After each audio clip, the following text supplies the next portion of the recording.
Magandang balita naman, mga mamamayan ng San Jose sa Camsur tumanggap ng mga gamit para sa pagpapatayo ng mga bahay mula sa Camarines Sur Provincial Government. Ang buong ulat mula naman sa aming kasama si Grace Refama Simando ng Radyo ng Bayan Naga.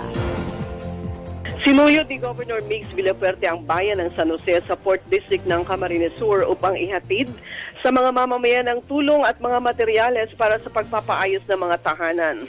Kasama ng Governor ang 2 board members ng partido area na sina Attorney Badong Simando at Maymay Pacamara. Ipinamahagi ng mga opisyal ang mga yero, nipa, kahoy, pako, pati mga lalagyan ng tubig at banig sa aabot sa 300 pamilyang nawala ng tahanan noong mga nakalipas na bagyong Glenda, Luis at Mario. Bukod sa mga materyales, ipinamahagi din ng mga opisyal ang mga bigas at kaunting halagang magagamit sa pagbili ng mga dagdag pang pangangailangan. Ipinahayag ni Governor Mix na ang kanilang walang humpay na pagtulong at pagsilbi sa bayan ay pagtupad sa kanilang mga tungkulin bilang halal na pinuno ng Camarines Sur. Radyo ng Bayan Naga para sa Telebisyon ng Bayan, Grace Refama Simando.